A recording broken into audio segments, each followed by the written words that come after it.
Hello students, आज हम class 9th chapter 1 exercise 1.6 करने जा रहे हैं। Now in this question exercise हम लोग एक्सपोनेंट एंड पावर्स का यूज करेंगे। एक्सपोनेंट एंड पावर्स का यूज आप 8th क्लास में 7th क्लास में कर चुके हैं, फिर भी हम वन बाय वन यहाँ पर डिस्कस करेंगे कि कौन से रूल्स का यहाँ पे यूज हुआ है। ओके बेटा, question number 1 is find the value of this one 64 raised to power 1 by 2. 64 raised to power 1 by 2. We can do the prime factorization of 64 like this. 64 2 32 2 से गया, फिर 16 2 8 the 16 2 4s the 2 2 the like this. Then 64 is equal to 1 2 3 4 5 6 6 2s are there ना, it means 6 2s इधर हैं, तो इसका मतलब क्या हो गया, 2 raised to power 6 हो गया। 64 की वैल्यू क्या हो गई बच्चे, 2 raised to power 6, राइट। अगर 2 raised to power 6 हो गया तो हम लोग 64 को क्या लिख सकते हैं यहाँ पे, 2 raised to power 6, और यहाँ पर क्या था 1 by 2। Now you can cut it 2 3 the 6 and 2 raised to power 3। 2 raised to power 3 means 2 into 2 into 2 that is 8। Repeat देखते हैं हम, 64 की पावर 1 by 2 है बच्चा। 64 के हम प्राइम फैक्टराइजेशन कर रहे हैं, 232 दा 64, फिर 216 दा, फिर 28 दा, इस तरह से प्राइम फैक्टराइजेशन की हमने। 2 6 टाइम्स आया, इट मीन 64 किसके इक्वल है, 2 raised to power 6। 64 के प्लेस पे मैंने लगाया 2 raised to power 6, उसकी पावर थी 1 by 2। अब एक्सपोनेंट्स में पावर की पावर होती है लाइक a की पावर m की पावर n होता है, तो व्हाट इट मीन्स a की पावर m इंटू n हो जाता है। ये लॉ यहाँ पे अप्लाई होगा। Then 6 into 2 1 by 2 2 3 the 6 it becomes 2 raised to power 3। 2 raised to power 3 means 2 3 times लिखना है आपको, 2 मल्टीप्लाई में 2 into 2 into 2 that gives you 8। 8 is your answer. Very easy question. Next second part is 32 raised to power 1 by 5। 32 raised to power 1 by 5। 32 को फिर से हम वही factorisation कर लेंगे। फैक्टराइजेशन करेंगे तो 1 2 3 4 5 टाइम्स आया, it becomes 2 raised to power 5, और फिर पावर क्या है 1 by 5। सेम आइडेंटिटी यहाँ पर यूज होगी, 2 raised to power 5 into 1 by 5 cancel it, 2 raised to power 1 आ गया बच्चे, और 2 raised to power 1 क्या होता है 2। आई थिंक ये इजी है, तो नेक्स्ट पे चलते हैं। Goes on to next one, third part. 125 raised to power 1 by 3, फिर से 125 के फैक्टराइजेशन करेंगे, we will get 5 5 5 3 times. Then 5 raised to power 3, 125 के प्लेस पे हमने क्या लिख दिया, 5 raised to power 3 raised to power 1 by 3। 3 से 3 कैंसिल हो जाएंगे नेक्स्ट स्टेप में, और दैट यू गेट 5। ओके, यहाँ इक्वल का साइन जरूर लगाइएगा। Next is find 9 raised to power 3 by 2। 9 raised to power 3 by 2। We know that 9 is equal to 9 क्या होता है, 3 into 3 मीन्स 3 का स्क्वायर होता है बच्चा, 3 का स्क्वायर और 3 by 2, फिर से ये 2 into 3 by 2 हो जाएगा, cancel 2 by 2, 3 raised to power 3 that gives you 27 is your answer। Okay, next is second part, question number 2, second part। 32 raised to power 2 by 5। Again हमने पीछे किया था प्राइम फैक्टराइजेशन 32 की, तो क्या आई थी बच्चे, 2 5 टाइम्स आया था, तो 2 raised to power 5 raised to power 2 by 5। फिर से यही नेक्स्ट आइडेंटिटी सेम लग जाएगी हमारे यहाँ पे, क्या कि 2 की power 5 into 2 by 5 cancel it, 5 from 5 and 2 raised to power 2। 2 raised to power 2 is 4। 4 is your answer।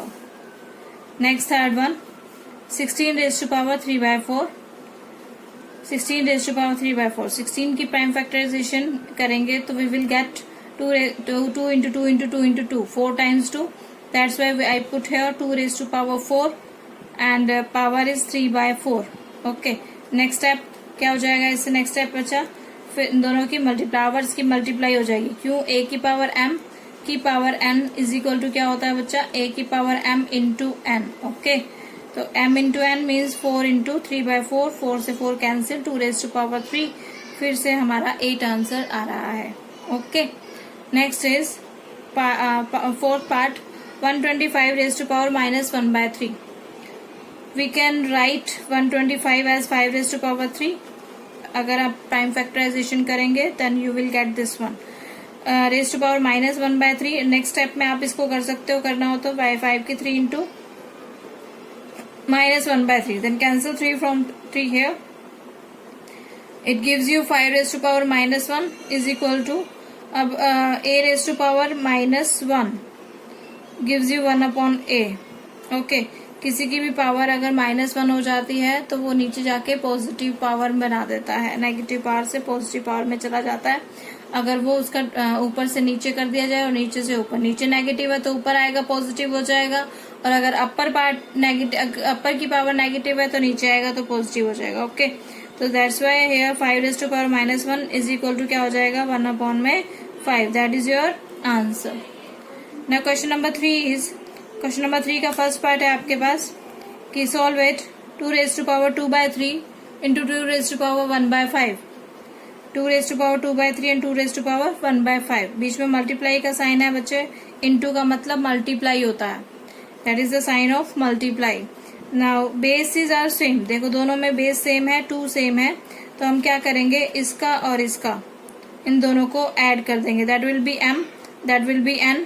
2a raised to power m into a raised to power n gives you a raised to power m plus n. Bases are same, then powers will be add. Okay, base same है, base एक ही बार लिख लिया और powers को add कर दिया.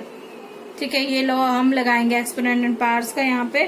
तो we will gate 2/3 plus 1/5. अब इन दोनों को ऐड करना हमने 2/3 प्लस 1/5 को. तो कैसे करेंगे बच्चे, 3 और 5 का एलसीएम लेंगे आप, 15 आ जाएगा. देन 15 को 3 से डिवाइड किया, 5 you get 5 into 2 that is 10. 5 3 the 15, 3 1 the 3, that gives you 13/15. Okay बच्चा, तो 2 raise to power 13/15. That is your answer. We will move on to next part, second part. 1/3 raise to power 3 raise to power 7. 1/3 raise to power 3 raise to power 7. Okay, हमने ये पहले भी किया है identity. a raise to power m की power n किसके equal होती है बच्चा, a raise to power m multiply by n. Power into power हो जाती है, दोनों पावर्स मल्टीप्लाई में हो जाती हैं. Then we will get here 1 raise to power 7 और नीचे क्या हो जाएगा 3 रेज टू पावर 3 पहले से ही था, 7 और हो गई तो ये दोनों मल्टीप्लाई हो गई. ना 1 रेज टू पावर 7, कई बच्चे लिख देते हैं 1 raise to power is 7. No बच्चा, 1 रेज टू पावर 7 मतलब 1 को 7 टाइम्स मल्टीप्लाई करना है आपने. अगर 1 को 7 टाइम्स मल्टीप्लाई करेंगे 1 2 3 4 5 6 7, तो 1 1 द 1, 1 1 द 1, 1 1 द 1, तो 1 ही आने वाला है आपके पास.